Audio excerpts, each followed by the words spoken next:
So Johnson sends out this tweet. Lakin Riley's life was tragically taken too soon. Her memorial service being held this afternoon in her hometown of Woodstock, Georgia. Kelly and I continue to pray for her family, friends, and the entire UGA, University of Georgia community as they reflect on Lakin's life and the many lives she touched. Okay, that's fine. That's very good. But, dude, you had every opportunity to shut the frickin' border and not allow this to happen to anybody else. Do that in her memory. What are you talking about? This is the kind of mealy-mouthed nonsense people hate. We have either have a crisis or you don't. And Johnson, clearly you don't believe that. I don't need to hear this unctuous, sanctimonious. It's disgusting. You had every opportunity to get the people that are driving the invasion into a room and say, hey, you have no more money for anything until you shut down the border. And that's going to ensure, at least partly ensure, that no more murderers come in here to murder other Lakin Rileys. Do that in a memorial. You're revolting.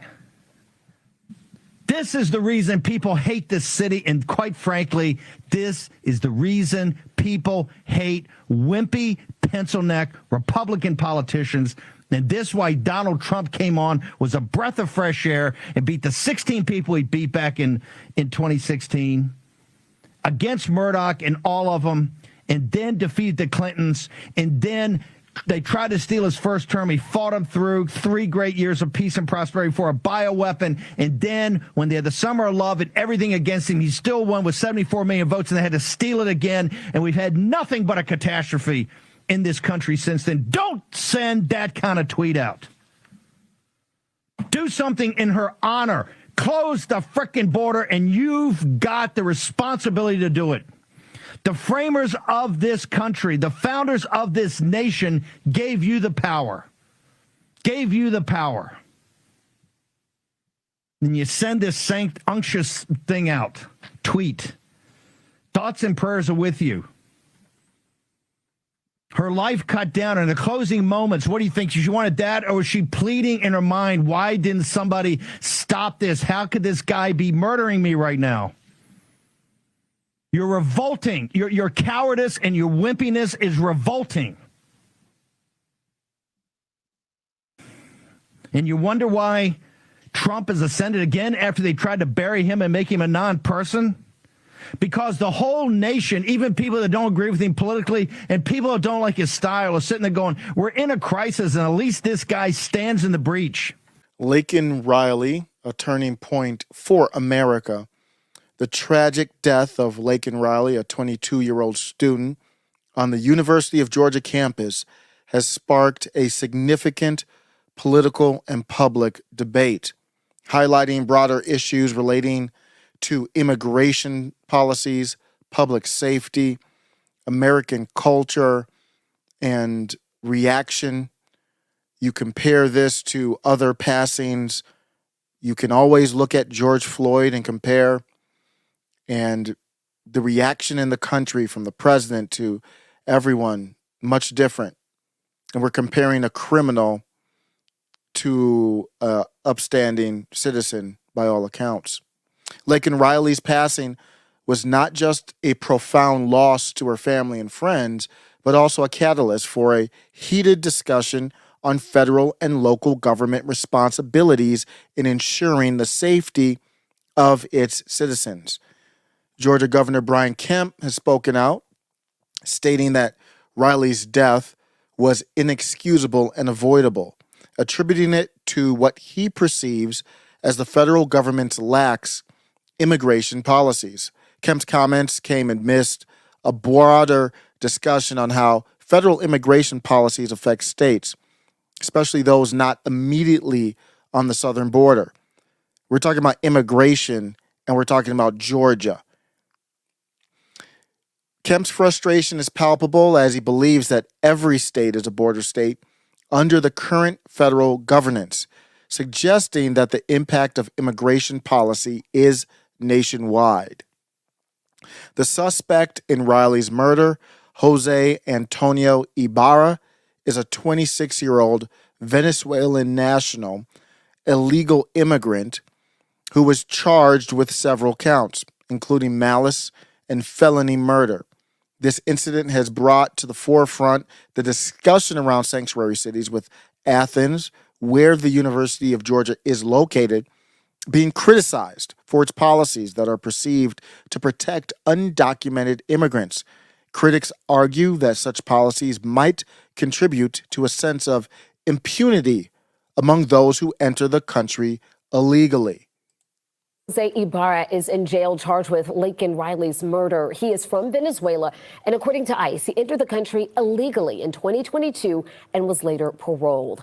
11 Alive's Rebecca Lindstrom joining us now in studio. So, Rebecca, a lot of folks want to know, did Ibarra did he fall through the cracks? Was he even supposed to be up in Athens in the first place when that crime occurred? Well, from what I can tell, if everyone had followed procedures, the answer is no. There are at least 2 points in time that really could have made a difference. According to Homeland Security, Jose Ibarra and his wife entered the U.S. near El Paso in September 2022. After being arrested and released, they went to New York. At that time, immigration attorney Pamela Peinado says Venezuelans had special protective status in the U.S. It could be political unrest, it could be a national disaster, etc. But we're basically allowing these individuals to stay here for a temporary amount of time because it's unsafe to send them back to their home country. But in an interview with the New York Post, Ibarra's wife says that before their immigration hearing, Jose was arrested for riding a moped with their 5-year-old son while doing food deliveries. Neither were wearing a helmet. At that point, ICE could have taken Jose into custody, but it says he was released before that could happen. The DA's office in Queens has refused to answer our questions, even denying the case exists. After his release, Jose headed to Athens, where his brother was now living. He was only here for about a month when they were both accused of shoplifting from Walmart. According to the police report, the two allegedly stole food and clothes. They were given a citation and let go. A spokesperson with the Athens Clark County Police told me immigration status is handled during the booking process at the jail. And since they weren't arrested, that check wasn't done. But Jose's brother had been arrested the month before on a DUI charge. When someone is in an agency or in a detention facility that communicates with ICE, ICE will go pick them up. They usually have about 48 to 72 hours to do so.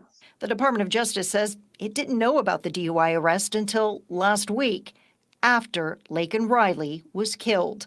I have reached out to the sheriff's office to explain what happened, but have not received a response.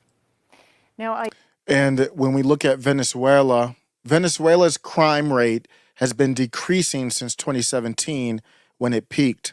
In 2022, Venezuela's homicide rate was 40.4 per 100,000 people, down from 40.9 in 2021.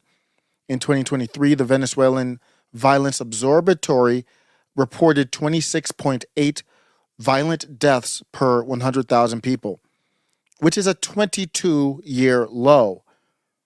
This is 1/3 of the rate in 2016. How is that happening? We're a country still trying to figure it out. Governor Kemp has also questioned the Athens Clark County District Attorney. We have learned in our country the importance, well, some of us already knew.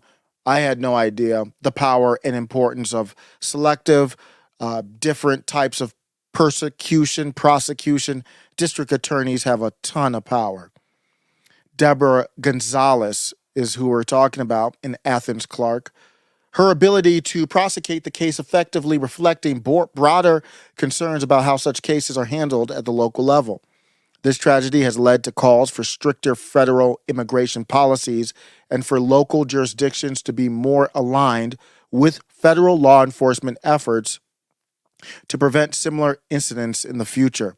And I think we're beyond that. It's time for local jurisdictions to take over. In the wake of Riley's death, there are calls from the community and political leaders for unity and a re-evaluation of policies to ensure the safety of all citizens, regardless of their immigration status. The incident has reignited discussions on the balance between protecting the rights of immigrants and ensuring public safety, with local and national figures weighing in on what changes are necessary to prevent future tragedies. This introduction sets the stage for a deeper dive into the life of Lakin Riley. This is part one. The circumstances leading to her death, the immediate response from the community and political figures, and the broader implications of this tragedy on immigration policy and public safety discussions in Georgia and beyond. Follow the playlist. Join me for the future ones. This is of the utmost seriousness. Lakin Riley's not the first American, won't be the only one to be unlived by an illegal alien. But for whatever reason, this one has grown to national prominence. And I mean, you can look at any historical event. Who was the first person to die in the Revolutionary War? A lot of people died in the Revolutionary War, but Crispus Attucks was the first and a monumental one. And I think when we look at where our country is, this is going to be one of those monumental tragedies that will decide our fate going forward. Middle MAGA.